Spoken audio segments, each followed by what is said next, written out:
I was ambitious enough to try that. And again, I won't kind of cover this, but again, this is, I think over the years, kind of growing up in the Agile community and really pushing it towards business agility, really pushing lean startup and design thinking and business modeling. I mean, if you all go scroll back any YouTube talk I've given at any like Agile DC or big Agile conference stuff, it's always been around this stuff. I've always been pushing it. So it's just really cool to see it. 10 years in, I feel like we're still probably early adopter stage at a lot of these concepts. But the idea here is kind of like, why would I even write a book? Which is kind of the wrong way to think about this. Like you really shouldn't think of a book like a big business card. There's really no reason to think of it that way. So when I was writing it, and actually even before, Alex and I, my co-author, so he also created the business model canvas and the value prop canvas. And his new book, Invincible Company, just came out a couple months ago. So he's been really busy too. We started thinking about like, what are the challenges we see when we're working with companies? And for me, that's startup accelerators, but it's also a majority of big corporations. I spend a lot of time with emerging product groups, innovation groups, new product groups, any like corporate accelerators, corporate incubators, anybody that's in a corporation trying to do something new, I tend to get pulled into. And at first it's like, okay, so you have an idea, great, but where do you take that? Like, how's it get into a roadmap? Like, how do you test your way through it?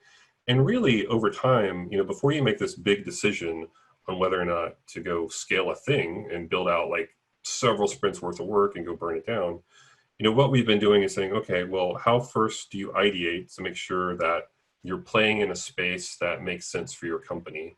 And in reality, a lot of these innovation labs have been shut down, even out here in California. And they've been shut down because when they ideated, they went really far away from the core of the business and they didn't have guidelines. And they, unfortunately, you get about maybe 2 or 3 years of that before you get shut down.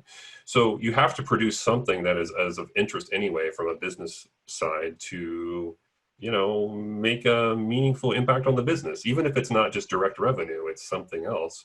And so the way you ideate really matters. And then creating business prototypes. And a lot of times, these are canvases or things you create that are like, here are the spaces we're going to play in, and here are the types of like business opportunities we see. And then how do you assess them? Alex has some great tips in his new book, actually the first business model generation book. It's about 10 years old now, 10 years old this year, I believe. Has some great tips even in that about how do you assess like a business, and then making a decision where to play. But then, the work of testing it, what are the hypotheses? What are the kind of assumptions you're making in the business opportunity? How do you design experiments for that? How do you run those and learn? And then how do you kind of feed that back into your decision-making process? And so what we found when working with teams was, on the business design side, you're probably like sketching out some canvases, right? Whether it be like a value prop canvas or like a business model canvas, right? And then on the other side, you're probably using some version of Agile or maybe even lean startup, and kind of testing. But we found that if teams kind of went too far on one side or the other, then they would fail in a big way, because on the business design side, you can create all these beautiful artifacts, but if you don't go test them, they're kind of just innovation theater until you go see if you're right. And then on the other side, if you just test without a business model, you might find traction on something, but then it'll never get funded by the corporation, by the core businesses, or it never kind of makes it out of the lab on a way that can kind of stand on its own 2 feet. And so we really saw this need for like balancing both. And then, after you've kind of gone through this kind of figure 8 several times, then how do you go and scale the thing based on good kind of business testing and design, but also going and testing in the market and testing beyond just the customer. So just kind of giving you some like behind the scenes looks of how we created the book, and also what we saw in the market and with the teams we work with on just, if you skew too far towards one side or the other, you could still fail kind of in a big way. I personally, experienced this outside DC, working at startups where we ran Agile like really well, but then we never had a business model that worked. And so that was not a fun experience where you're like, I feel like this should matter, but then when you, at the end of the day, you're delivering stuff to customers who don't want it, you're almost like efficiently creating waste. So it's like not the greatest experience in the world. So I think I'm sort of biased, having personally experienced that in my career. So I kind of come back to this idea of like, okay, why do you write a book? And then I love, this quote from Theodore Levitt, which is, people don't buy a 1/4-inch drill, right? They want a 1/4-inch hole. And so if you kind of think of the job to be done, right, the job behind, your product or even something like a book, then the question isn't like, why write a book? It's more of like, for what job does this book solve? And so what we really did is try to play agile thinking and design thinking and lean startup to creating a book, which I thought is a really interesting way to approach it, because most of the time you think about it as like a very waterfall process. And so we had, we had a job story. So, the job story for the book was, when I have a business idea, I want to be able to rapidly test it so that I don't build something that nobody wants. And when you think of it that way, it's almost like your product when you're thinking about features and what to put in and what not to put in. If you have this kind of guiding story, this kind of North Star, then it becomes easier to filter things instead of going, well, I don't know if this should be in or out, so let's just put it in. So this kind of job story helped us in our kind of guiding, process of, hey, are we actually on the right track? So we started thinking, okay, so what do people hire for this job? There were obviously books out there already. I've had the pleasure of working with Eric Ries in the past, who wrote Lean Startup. That's also like really taking from extreme programming and applying it to business. I think the first webinar I was ever on was Eric Ries and Kent Beck joined. I thought it was this amazing moment where Eric literally paused the webinar and he was like, wait, is that Kent Beck? And then Kent like types, yes, it's me, in the chat. But it was really just taking a lot of this old, like, I don't say old, but just the XP principles, agile principles, and applying them to business. Because let's face it, we've probably all worked on something that kind of looked like it should have worked, and in the end didn't, because we never really spent time with the customer. We never spent time kind of validating the model. We just kind of pumped things into like this machine, and it didn't pan out. So if you think about the book as a product, we should use agile principles to create it. We used iterative process, and I think it's one of the reasons it's been received really well is because we tested it along the way. And so really, if you start thinking about the gap I was trying to fill, was like, you have a BMC and you have your strategy and you have kind of your tests over here, but then this middle of like, how do you connect things in your strategy to your tests was kind of missing. And people had lists of stuff, but it's really hard.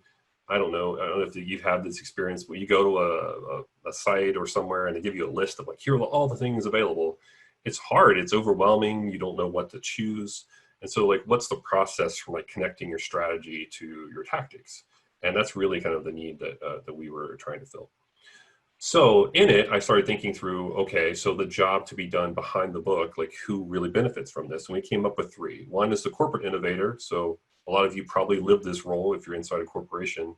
How do you push or nudge the corporation to more business agility, testing and learning, and doing so really quickly, especially if they're trying to go into a new market? The startup entrepreneur, like who is trying to create something new or basically explain something to their kind of co-founder in a way. And then we get the solopreneur, which I think is really interesting, which is somebody that has something on a side hustle or side project and they're working nights and weekends. And it's like, oh, like, how do you know whether you make this jump or not into this thing and quit your day job? It's a big risk. And it's really interesting when I talk to all 3 of these kind of personas. All of them are pretty risk averse. I think it's pretty interesting because we have this kind of stereotype that we're all like these big, crazy risk takers. And in reality, when I talk to these people and I work with them, they're like, this is the least risky thing I could be doing right now. Like in their world, it's like, no, I'm going to really just place my bets and going to make my way through this process. And it's like the least risky thing professionally I've done. And so it's just really fascinating when you talk about risk and entrepreneurs and everything and innovators, how for whatever reason it gets the stigma applied of like, being really risky and like kind of just Wild West innovation, but it's some of the most risk averse people I've ever met. So what we ended up doing is using the tools, we created, kind of visualized all the research into value prop canvases. So if you look here, you'll see this is the corporate innovator. And some of the jobs over here, like map your ideas and risk, collect in data and generate insights, socialize how we work. Some of the pains they kept coming up with were things like testing's really hard. I don't understand the process. This one came up time and time again, which is fear of damaging the brand. I work with some companies that have 100-year-old plus brand, and the idea that you would ever put anything out that's less than perfect is terrifying to them. And so there's a real risk that if you put out something as a test and, the tech blogs pick it up and write negatively about it, that it has real implications.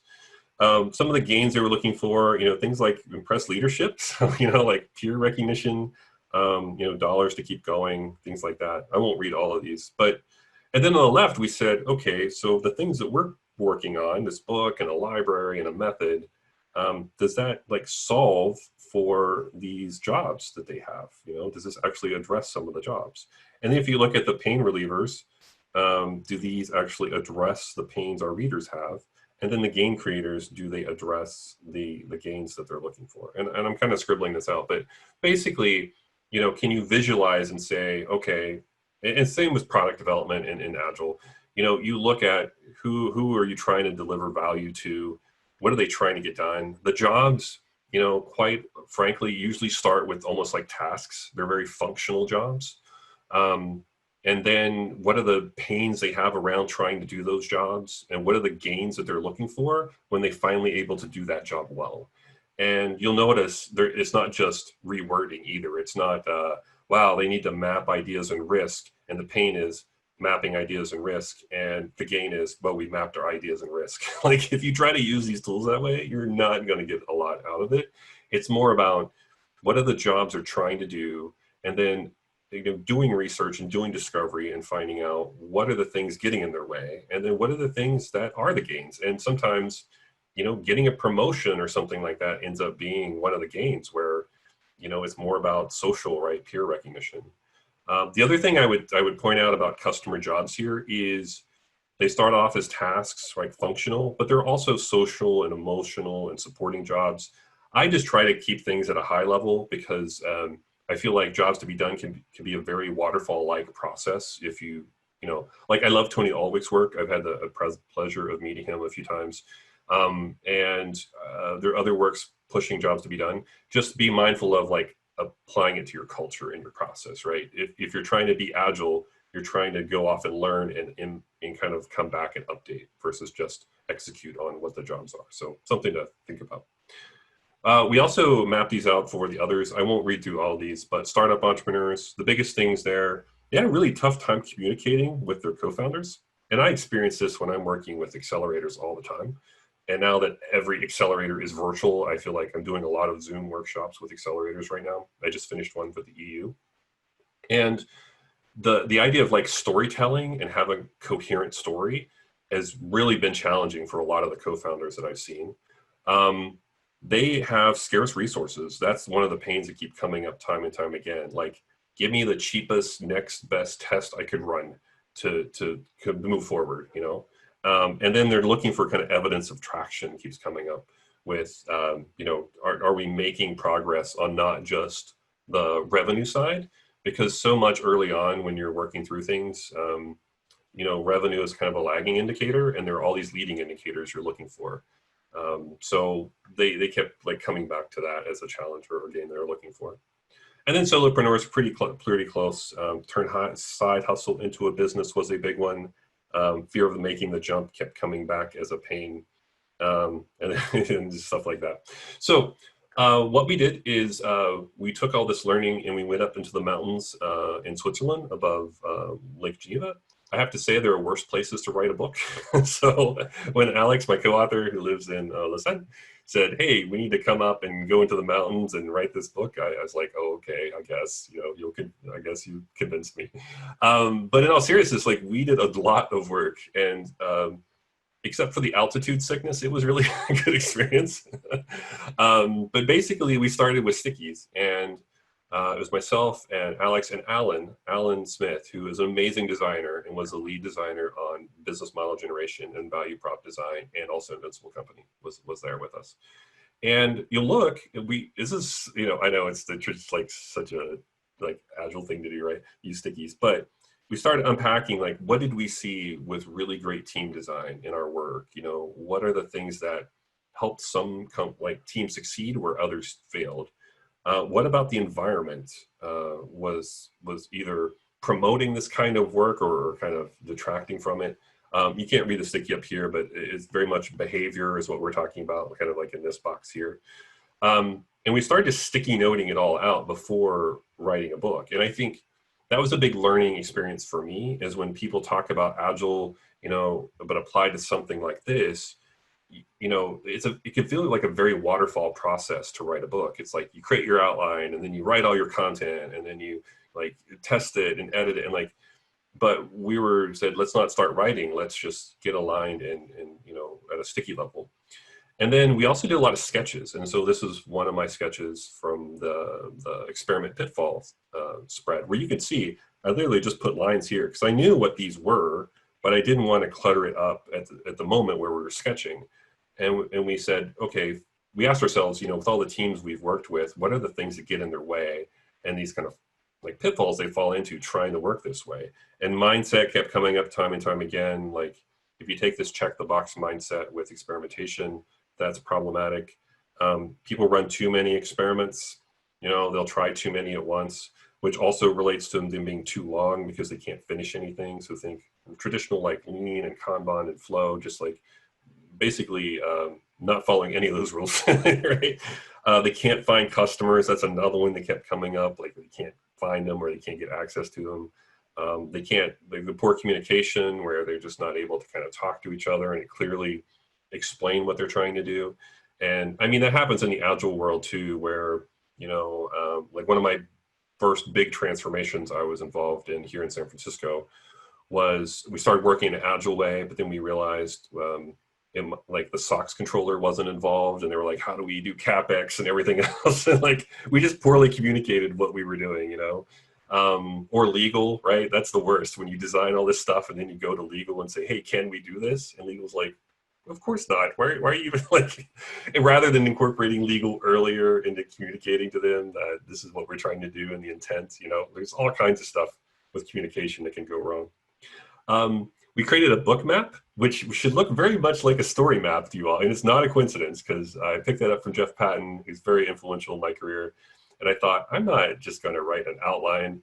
And we were distributed. So I'm based outside San Francisco. Alan is in Toronto. Alex is in Switzerland, over in Lausanne. We're traveling. And so we thought, how do we visualize the flow of the book? And it's sort of like, you have a map that goes across like this. And we started putting together the spreads. And this one's kind of an all over the place picture, but they started off as stickies and then they went to sketches and then they went to some of these black and white things.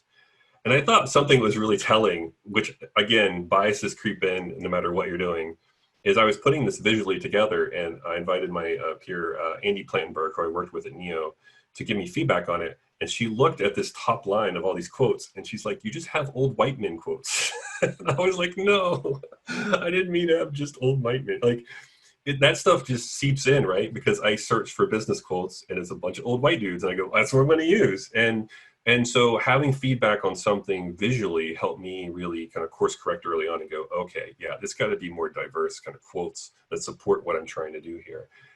It also helped us move content around. So I would move like the library up and I'd move it to the back and to the middle, because there was always this risk, because it's 200 pages of experiments, that people would just like skip over the library, or they would just go right to the library and skip the rest of the content of the book.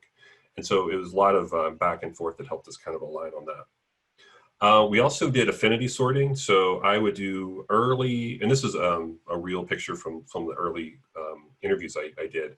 I would interview people about the book when they're reading the content, and then I would sort their feedback into clusters to see, are there themes emerging that we have problems with? And even like over here with this one specifically, we started realizing that we had problems with some of the information that was missing, because there were clusters of things like what is needed here that's missing. And that helped us kind of pull out stuff earlier that was conceptually not sound. Some of the content are like the end of like, who do you think this book is for? you know, like all this stuff, like, you know, who else do you think would benefit? And trying to, it's like, oh, there's a cluster of product managers here. Okay. There's a cluster of like growth here. You know, there's like that kind of stuff. We could sort through qualitative feedback really early on.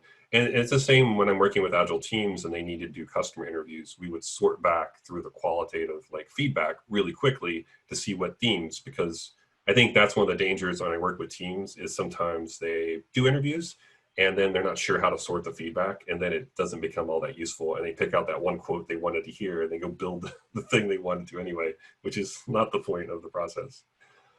We tested a lot of content, so I tested the content through landing pages, and so this one got a lot. You can see, because on Medium I can see where people highlight.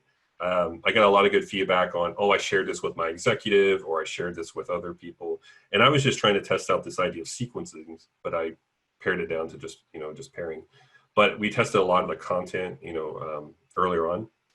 And then we brainstormed titles. So this is, of course, we take sticky notes to the top of like a mountain, of course. But, well, typically these are static, so they're electrostatic. They can just attach to the window. But a lot of these, we were like testing out what are some of the titles. I really thought, I don't know where it is in this picture. I think it's over here. I really thought executing ideas was a cool title, because I was like, oh, you're executing ideas, but you're really just executing ideas. Nobody got the joke really. And the publisher's like, no, just just like call it what it does. We also tested covers. And so we hacked, in a way, the usertesting.com platform and basically uploaded pictures of the covers and then sourced corporate innovators, startup entrepreneurs, and solopreneurs to give us feedback on what they think. So it's more like a comprehension test, what they think the book is about based on looking at the image. And I'll play one for you if the audio works. And if not, we'll just skip it over. But I do have all these videos and they're so hard for me still to watch. Okay, so it says, imagine that you are in the business section of the Barnes & Noble bookstore.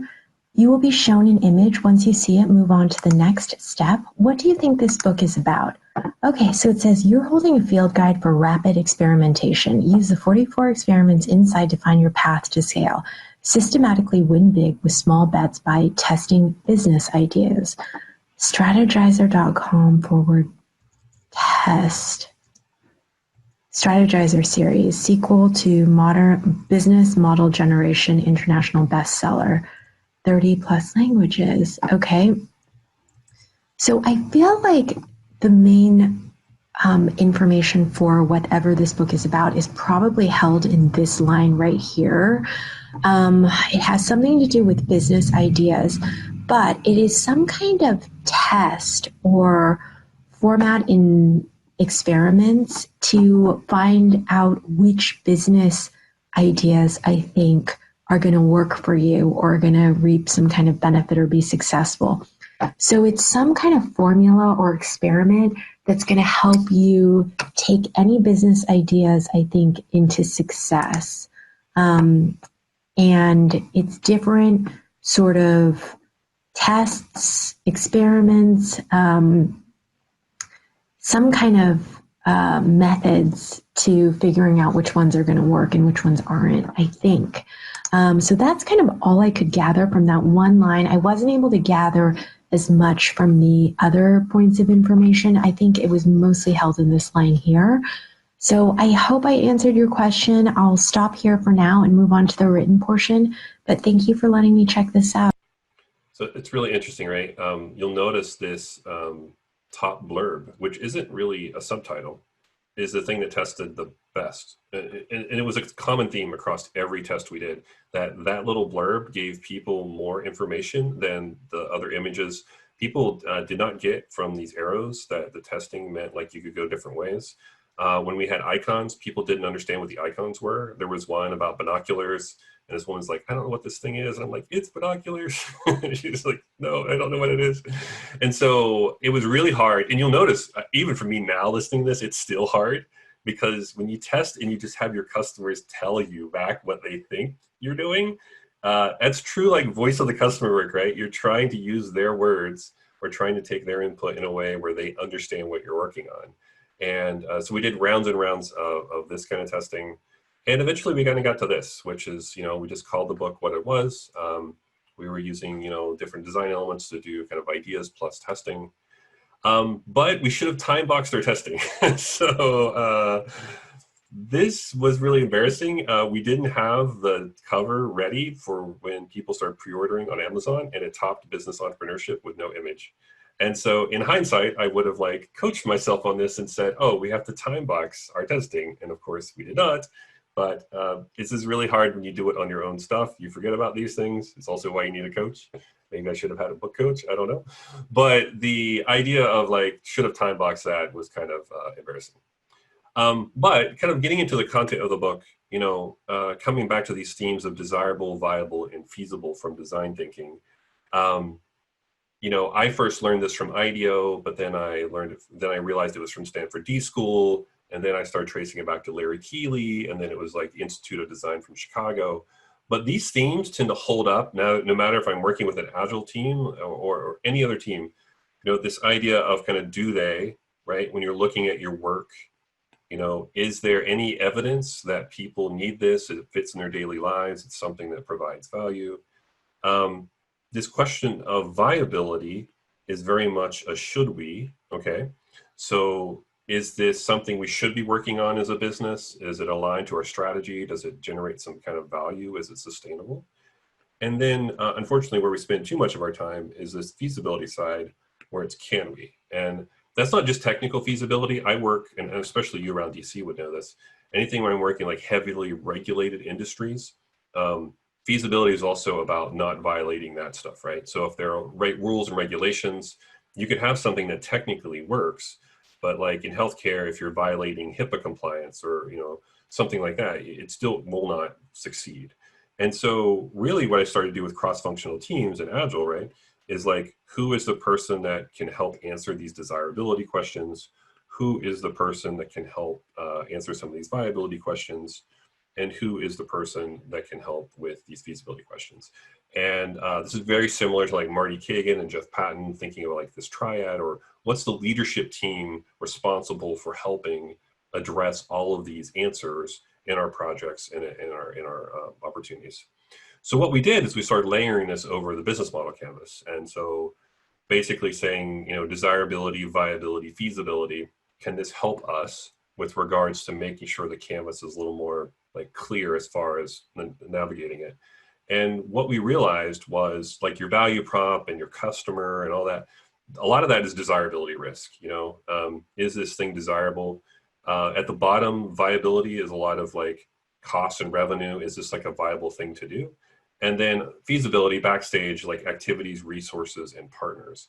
And then the other big kind of mistake I saw people make was, the flow I typically follow is, what's your value prop?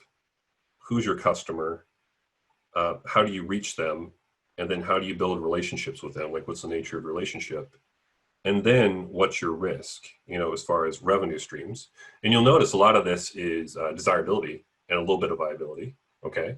And then backstage, what are the activities you're doing? So think of verbs. What are the things you need? So resources, nouns. What does this cost? And then who do you partner with?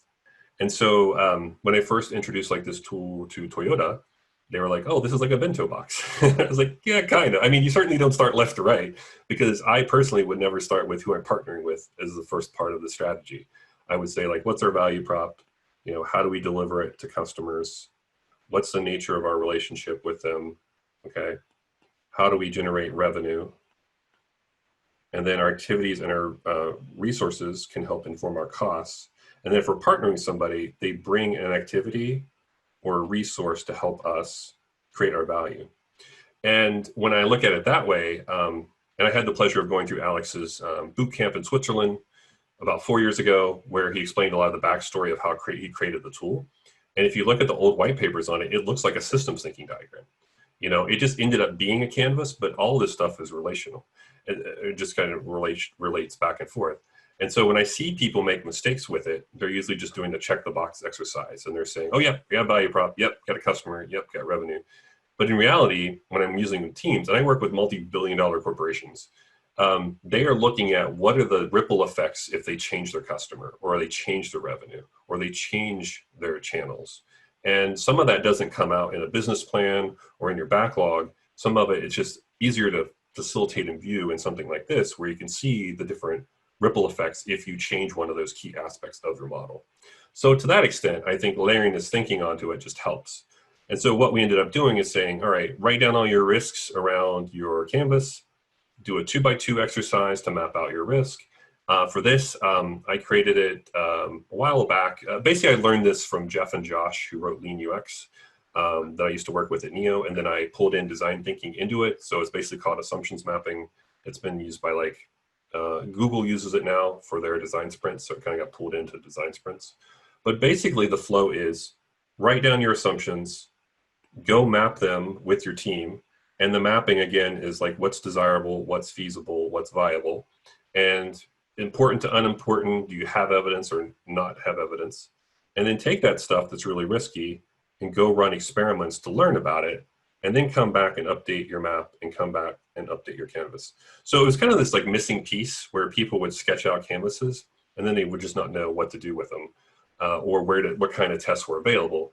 And what we ended up doing was just applying a taxonomy and saying, hey, if you have this kind of risk, here are the kind of things that are available to you to run. And ideally, like some of these stuff, these things move over time, and they're less like, you have more evidence on them, and then kind of new things pop up, right? But this idea of it's a very iterative process fits really in with Agile.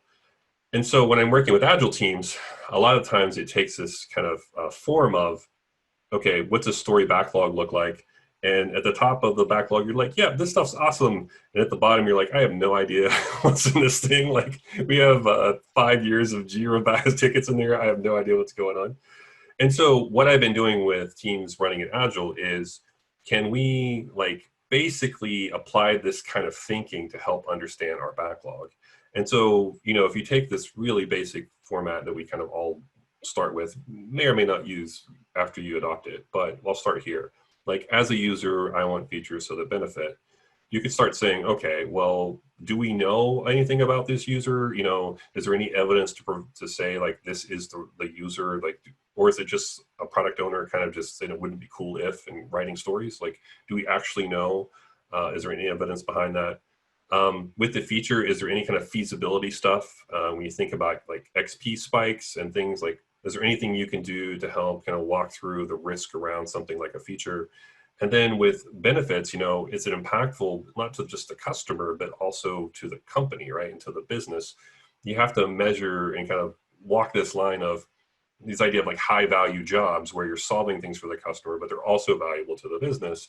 But I just feel like this framing of like desirable, viable, feasible, when I'm working like with a company that's say adopting SAFe or something like that, when they're looking at stuff that moves in, like these epics that come in, they're not traditionally vetting them enough, at least the companies I work with. And then they end up suffering all the kind of impacts of that later down when they're trying to kind of break this stuff down into stories for, more tactical level things. And so what we've been doing when I go into a company that's adopting SAFe and I say, look at your epics, try to do some early discovery work and do some early vetting just to make sure that's worth pulling in. It doesn't have to be this big waterfall thing, but is there anything you could do to kind of start understanding, do we have any risks around here or big assumptions that we're making that we're kind of stating as facts, and then they end up being in the flow, and then you end up generating all this work around it, and we realized, oh, you know what, that was actually that user didn't really need that thing. I know you all kind of live this, but I think anything we can do to add some really actionable tools and framing for people to just modify how they're working today, this is my style anyway, to help them kind of unpack some of this stuff earlier on, so that you're not in this situation where you're kind of loading up your release train with a bunch of stuff that nobody cares about. And so using like these kind of thinking and these methods can really help you drive out some of that uncertainty and help you at least course correct, instead of pulling in these big epics that have all these assumptions and then we treat it as facts in our backlog and execute on it. I think we have to be really, really careful of that dynamic. So what we did is we kind of categorized everything into discovery and into validation. You'll notice cost, setup time, runtime, evidence strength, and themes. So there are all these kind of visualizations on it to say, hey, like, I don't know if our customer really needs this thing. What can we do? And besides just an interview, oh, there's all this other stuff you can do with them. It's just, you need to think about what you're trying to learn, because sometimes, I don't know, people love landing pages, but a landing page doesn't teach you anything about feasibility, like whether you can do it. People love crowdfunding, also doesn't address feasibility, because we've all crowdfunded something that, you know, wasn't able to be produced at the end of the day. So like being able to tie it back to your risk, I think is really important. And then we did the same thing with validation experiments. Again, how much they cost, how much it takes to set them up, run them, what kind of strength they create, and then what kind of themes that they apply to. So something like a data sheet, you know, if I'm working with like a hardware company, they might create this spec using just Word or Pages that doesn't cost a lot, right? But it has like somewhat middle evidence strength in the sense of it's not just people talking. You can actually get feedback on a specific thing. So if you're trying to validate like your partners, you might go to them with a data sheet and have a conversation with them about, can they meet the specs that you're requiring to the end customer? And it doesn't take a long time, and it seems pretty straightforward, but I don't think we treat it as an experiment. We usually treat them as, well, we'll just go sign up a partner, or we'll have to review all these documents. And sometimes you can just run directional kind of experiments to understand if you're on the right track. Boomerang is another one of my favorite in the book, which is competitive testing. So I work with a lot of companies that will recruit people and then point them at their competitor's product and then do testing on it and get feedback on whether or not they're able to complete the tasks, the qualitative feedback. They'll look for kind of weaknesses in their competitor products before they go off and build, build something to compete with them. But in this, you don't have to build anything. You literally recruit people and point them at the competitor. Some of the companies I work with in San Francisco, they would point people at startups they were worried about. And I always felt bad for the startups that way, because they're like, wow, our traffic looks great today. And it's like, no, it's just this corporation that's pointing all their users at you. But I've seen that happen where people will do competitive testing on products to see, is there something there, and kind of generate your own evidence. And then it's like something I wish I could have talked to more in the book, but we ran out of space and time, which was sequences. So, like if you have like B2B software, what I've noticed is teams can start off doing something like a customer interview with, their potential customers. They can go into discussion forums and see, is there more, are there more people talking to that about that rather than like the few customers we spoke to? They can point them at, get people at a boomerang to see, what the strengths and weaknesses of the existing process or competing with look like. They can build a clickable prototype without any working backend and test with customers to see, are we on the right track as far as something that would solve a need? They could, even pre-sell some of it, which means you're not basically charging for it until you ship.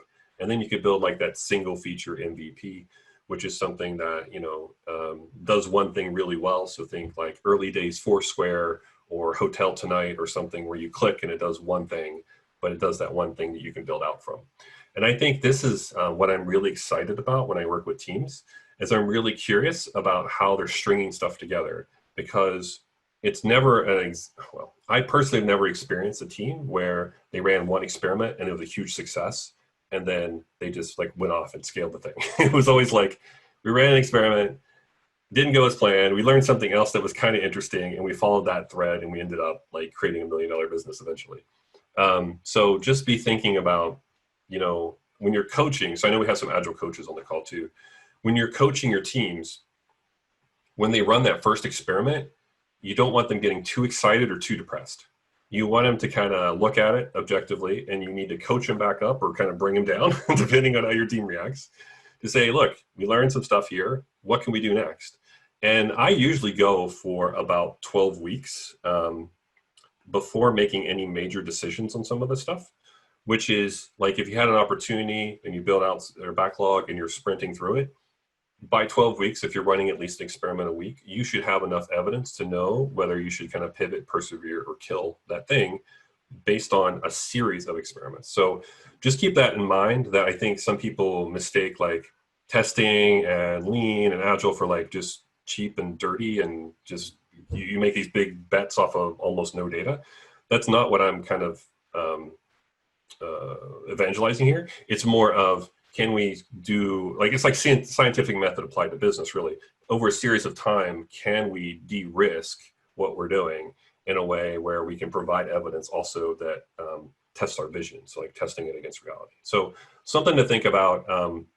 Look, like running one of these is great. So if you look at your backlog and you go, wow, my teams are worried about like this, this, and this, like having them be able to run experiments, I think is key, but it's never just a one experiment and then we go off and build the rest. It's usually something that, you know, if you look at any kind of dual track agile or this discovery delivery tracks, you'll see more and more of this becoming kind of the norm, which is we're not necessarily waterfalling our discovery into a bunch of delivery sprints.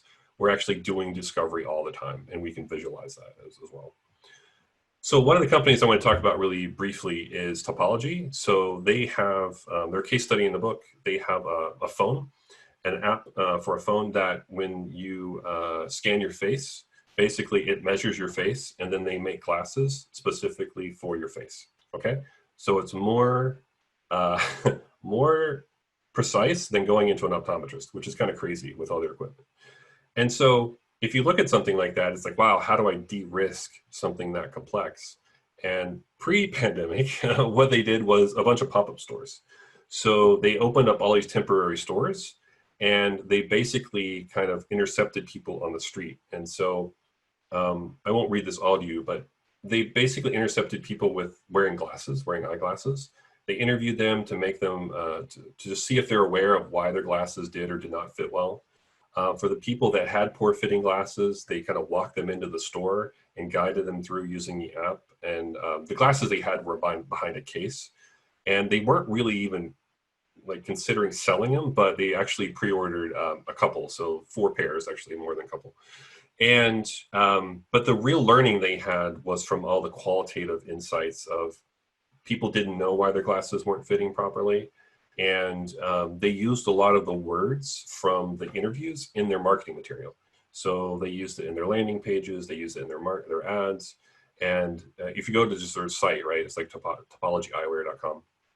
You could see like a lot of the plain language they're using is from a lot of experiments they ran where they're trying to de-risk this thing, because if people don't believe it works or people don't have the problem, then it doesn't matter how much you invest in the technology, you're going to fail. So I just thought it was a really interesting example of a company trying something hard, right? It's an app plus you're making glasses, right? So there's complexity there. How do you de-risk that? And I thought it was really fascinating of how they went through it. These last couple slides before we take questions should look very similar or very familiar to all of you, which is things like experiment ceremonies. You'll notice I'm taking a lot of inspiration from Agile here. We usually run in weekly sprints. So we do planning. We say like, what's our learning goal? We prioritize, we task. We have daily stand-ups, but it's more for the discovery side and not just delivery. So keep that in mind. Like if you're trying to weave this into your Agile teams and how they work, have them talk about the discovery work at the stand-up. So have the product owner and the designer or the product owner and the researcher, you know, talk about, hey, here's the discovery work we're doing, and socialize it. Like it can fit in there because there's a lot of tasks that need to happen to just like line up interviews, to write the scripts, to synthesize all the results, you know. So I am a big believer in socializing that. And so in the stand-up, you can also talk about your discovery work. We do, which was a little different. We do learning meetings, which is people have to bring their data and we actually go through it because we have to sort that and look for insights, which is not trivial. And sometimes we have to borrow a data scientist or somebody. But if you don't make the space for this, people won't take the time to go through the data, and then they'll just basically go off and build what they're looking for. So be careful, make space for that. We also do retrospectives. A lot of the retrospectives we do are about how do we get better at experimentation. So things like training our intuition. Hey, we couldn't get access to this customer. What could we do differently next time? Who do we need like help from? It's a lot about, because it will go wrong, you know. Quite often I'm working with teams or experimenting for the first time. Things will go poorly, like get poorly integrated in analytics, or we'll go with the wrong group by mistake, or we won't loop in the call center and they'll be blindsided by something we did. There's all this learning. So when we do retros, we really try to talk about how do we get better at experimentation and as a team. And then another thing that, you know, I'm not really pulling from Agile here, but these like decision meetings, which are stakeholder reviews. where we talk about like, here's our learnings, here are the hypotheses we tested, the experiments we ran, the insights we generated, and here's our recommendation to pivot, persevere, or kill based on this in our vision. And then if you're persevering, things like, here's what we need help with, here's what's in our way, and making sure that leadership knows that it's not just giving lip service to working this way, but they understand that they have to actually help you remove some of these maybe barriers that would prevent you from getting access to customer or moving quickly or trying to pre-sell something. Like, it's really interesting. You know, you think of something like crowdfunding and you would say, oh, that's just a startup. Like literally GE's out there crowdfunding stuff. Like some of the major brands you've ever seen are on Indiegogo crowdfunding things. And it's not because they need the money, it's because they're looking for evidence of whether or not anybody cares about the thing that they're about to create. And so it's really fascinating to me to see those things pop up. And when you're kind of making these recommendations, it's like, oh, how do we do a Indiegogo page as a corporation? Are we even allowed to do that? You know? And trust me, if companies like GE Appliances could do it, you're going to figure it out. But it's really interesting to see these techniques shift and kind of shape testing that way. So I think the ones that probably jump out here, they're a little different again, are like the learning meeting and the decision meeting. But everything else should seem pretty similar to Agile. I also take a lot of kind of influence from Kanban and Flow and Lean, and this idea of like visualize stuff and try to get it to flow. So for teams that are working more like in a Kanban flow, we'll have like, basically it's what I would call like an experiment board. And we will help things flow across that board. So you'll notice like if our backlog is like, hey, we're going to do a survey and online ads and a landing page, you know, even in setup, there's something like we need to source all the people, we need to write the script and everything. You know, it can get all clogged up because it is a lot of work. And so, you know, if something gets blocked, right, being able to call that out like, oh, you know what, we're blocked on like sourcing people at the moment. So you can apply all this stuff you're already amazing at with Agile and Lean and Kanban and apply it to your experimentation. Because that's basically what I've done over my career. I kind of grew up in the Agile community and startup community. And I pulled all that, what I learned into, wow, we need a repeatable process for experiments. And so if you look through anything I've created over the years, a lot of it's going to have strong Agile influence, strong Lean influence, strong Kanban influence, because we want to visualize and help things flow. Otherwise, you get these long-running experiments that actually don't help you de-risk, you know, what you're working on. So the book is beautiful. We had 4 designers on it, 4 or 5, I lost count. Hand illustrated all of the experiments. So we tried to make it very actionable, a very foundational level work for people that are stuck and they feel like, wow, like I'm with this Agile team. So product owners have been like buying up this book, like, you know, like hotcakes, with this idea of like, I'm stuck, I don't know what to do next, what's available to me. And so it's been really cool to see it kind of make inroads in the product community and have people say, oh, actually there are all these other things available to me, you know, to make progress. And so really, it's just like this really beautiful landscape book that, you know, it's fun to all see people Instagram and tag me on it. It's been a fun experience for me. But my challenge to kind of all of you before we take questions is, like, I want you to really think about running your experiments from product to business. Like, look across your backlog, look across your roadmap, and don't think of them of like these one-off things you do, but think of them as like, how do you de-risk your initiative? And how do you make it a repeatable process? Because, you know, your risk just moves around. That's basically what happens. So it'll start with the customer, but then it'll move down to like revenue, right, and your viability, and then it'll move back to like feasibility when you're trying to scale, and then when you start scaling, it'll go back to revenue. Like it just keeps moving around. So this idea of kind of continuous discovery, continuous delivery, and how you can inform each other is just, I can't stress it enough. I think any team really wants to work on stuff that they feel like matters, and they want to be able to sort of know, hey, at the end of the day, I made a difference when I completed that story.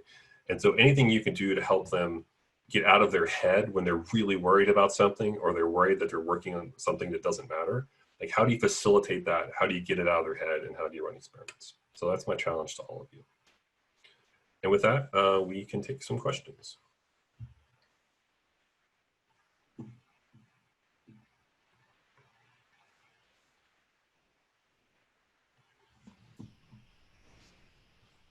Thank you, David. That was great. Let's see, this is the first time we're going to try this. So I think we can unmute people and not go through the chat. Let's see if that works. You can now unmute yourself. So if somebody has a question, hopefully we won't jump all together.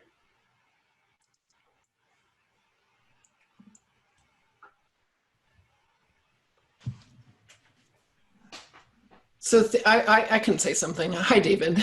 Hi, how are you? I'm fine. No, this is great. I've been meaning to buy your book for a long time and I haven't yet. So I'm excited to look at it. It looks very visual, which is awesome. And I have two things to say, or one question to ask as well. Is there in the book also text, like explaining each of the models, or is it just visual, like the things he showed us? And the second thing is, when you say you're working with teams, what kind of teams are those? Are they on the innovation side or the actually development teams? You know, that, because I find that is the biggest challenge, is they are so far removed from where the risk is in the hierarchical organizations that exist, you know, around here, where the product manager role is fixed and all of the onus is on them to do the communicating of risk and managing of risk. Okay, so a couple things. One, yes, there is text, but it does stop short of recommending all the different tools you would use for each one of these. So in that regard, we're creating an online library to complement the book. So I'm working with Alex Osterwalder on that. What I didn't want to do was instantaneously date the book by putting all the tools I use only to have them all go out of business like months later. So it does explain it, although it doesn't give you like, oh, this is how I wire Airtable to unbounce to something else. Like it stops at that point of detail. So it does require a little bit of research on your side to decide what tools to use to go run the experiments. But it does say like, here's how to set them up, here's how to run them, here's how to synthesize the feedback. With the teams I work with, so this has been interesting in my journey. So I often get pulled in at the C-suite. And what happens is they'll take each business line. So I was thinking about like a giant insurance company I was working with recently in the Midwest. And the CEO literally kicks off the engagement in the workshop and says, okay, we need to be able to create new revenue on like this, like we will have 5 to 7 different business units in the room. And what I ended up doing with them is helping them model out where's your risk, and then what kind of experiments do you start, running to unpack that risk? So I have this unique ability to kind of be pulled in by executives, but give them very like tactical things that they could start doing within their business units. But I have to say, if you think of like H1, H2, H3, as far as like Horizon 1, Horizon 2, Horizon 3, most of my work is in Horizon 2 and 3. If I'm pulled into Horizon 1, like cash cow thing, then it's usually like we want to, there's a big feature or something we're unsure of and we want to test it, So a lot of my work isn't in the business as usual with predictable ROI groups, because in those groups, I feel like they're doing something that works and it's, they're making progress. Where I'm usually get pulled in is where there's something new that we're about to try, whether it be a feature on an existing product or a completely new product or a new business in general. How do we de-risk that? Because a lot of these companies no longer give space to the people that can creatively think about those. They're used to just saying, here's stuff to go execute on. So I hope that answers your question, but it's really unique for me because I work in so many different industries. Like I work in pharma, automotive, consumer packaged goods, software. Like it's pretty fascinating to see how these principles apply across those. The techniques look a little different, like the tactics look a little different, but the principles of working on something new, does anybody care? Does it move the needle in business wise? And then can we actually do it? Always applies no matter what industry I'm working in. So it's been really fascinating.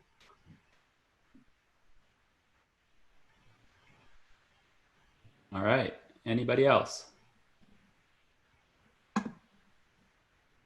This is Stephen.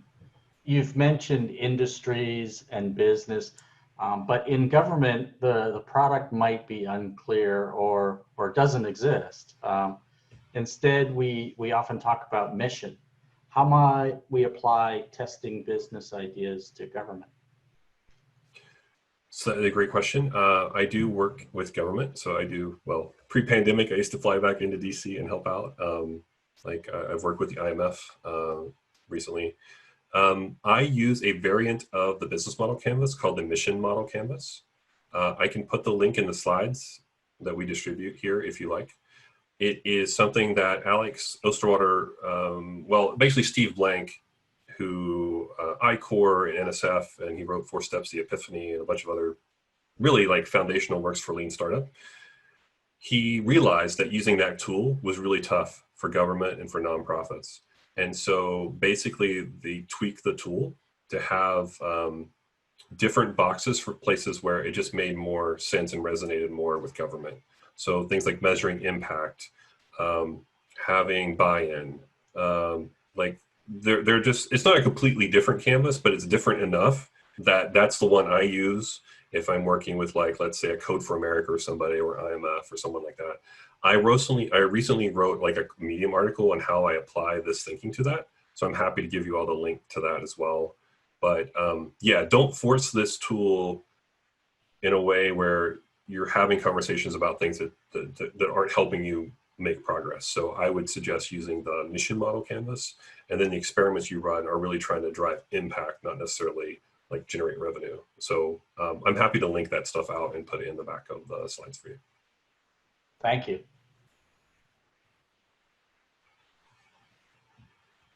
All right. Anybody else?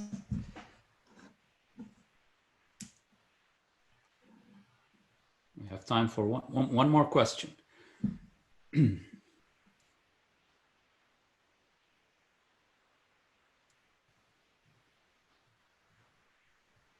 Okay. Looks like that's it. Good job explaining, I guess. Fantastic. So we're gonna wrap it up with a drawing. For David, I'm gonna ask you to pick a number from 1 to 44. Pick a number from 1 to 44. Oh, all right. I'm gonna go 42 on that one. 42 on that one.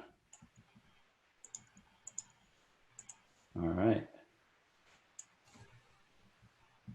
Give me 1 second here. 1, 2, 3. Sorry, I picked up. Hi, are you with us? Yes. All right. You won David's book, so I'll ping you and get contact info so we figure out whether you want a digital copy or a physical copy. Congrats. Awesome. Thank you. All right. I'm lucky. You are, absolutely. It's your lucky day. Now you can buy a lottery ticket as well. All right. So quick reminder to everybody, our next meeting is August 3rd, I believe. We're going to have a lean coffee session on August 3rd. And then on August 17th, we're going to have Hisham and Roy talking about their agile transformation journey at the Carlyle Group. So hopefully we can see you there. We'll send out the invites on Meetup. And thanks again, David. Really appreciate you joining us, and hope to see everybody soon.